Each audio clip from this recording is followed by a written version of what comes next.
नमस्कार, मेरे साथ आप देख रहे हैं न्यूज गंगा और मैं हूं निशा भारद्वाज। सरकार ने दलितों के साथ किया सदी का सबसे बड़ा अन्याय, तो सदन में दहाड़े चंद्रशेखर ने कर दिया पूरी साजिश का पर्दाफाश। बाबा साहेब के सपनों को चकनाचूर करने की प्लानिंग, गरीब दलितों के बच्चों को अनपढ़ रखने का प्रयास, आंकड़े देखकर हो जाएंगे हैरान।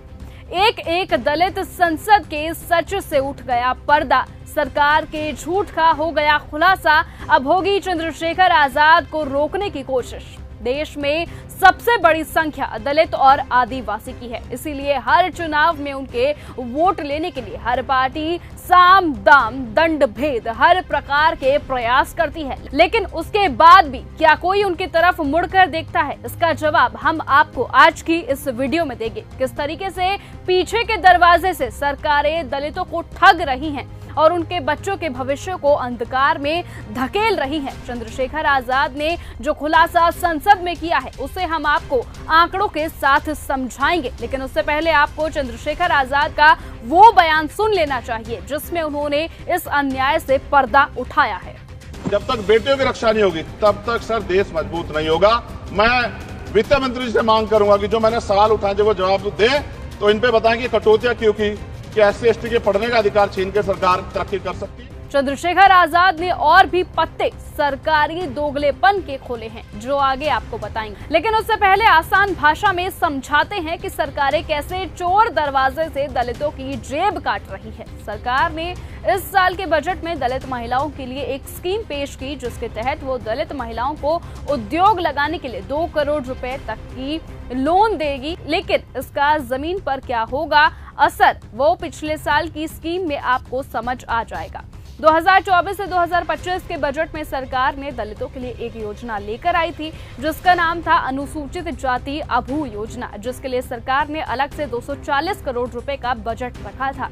लेकिन आपको जानकर ये हैरानी होगी कि इस बजट में सरकार ने एक साल में ही केवल 800 करोड़ रुपए खर्च किए, मतलब पैसा होते हुए भी खर्च नहीं किया गया। वहीं इसी तरह के मुद्दे को चंद्रशेखर आजाद ने पीएम मोदी के सामने संसद में उठाया। चंद्रशेखर आजाद भी समझ रहे थे कि पहले ही दलितों को कम बजट मिल रहा है, उसमें भी सरकार खर्च नहीं कर रही है, तो इनका उत्थान केवल नारों से तो नहीं हो सकता था।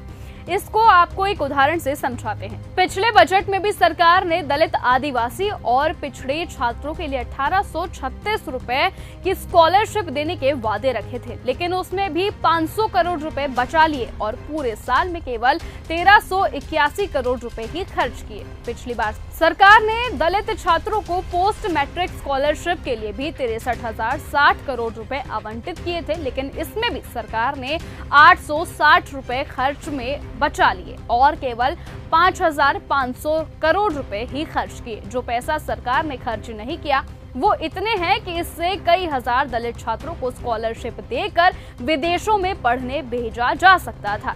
लेकिन ऐसा कौन सोचेगा? जब पॉलिसी बनाने का जिम्मा ही किसी और के हाथों में होगा तो ये बात तो काशीराम समझते हैं कि अब चंद्रशेखर आजाद कहते हैं कि इतनी बड़ी दलित आबादी होने के बावजूद भी पूरे देश में एक भी मुख्यमंत्री इस समाज से नहीं है। ये किसी एक पार्टी का दोष नहीं है, इसमें सभी सरकार बराबर की भागीदार नजर आती हैं। जो दलित नेता संसद या विधानसभा में हैं, वो भी अपनी अपनी पार्टी की लाइन की वजह से चुप रहते हैं, लेकिन एक आवाज है जो संसद में हमेशा गूंजती रहती है। देश में दलित हर चुनाव के वक्त राजनीति के स्टेयर में होता है, लेकिन जब फायदा पहुंचाने की बात होती है तो सबसे पीछे क्यों चला जाता है?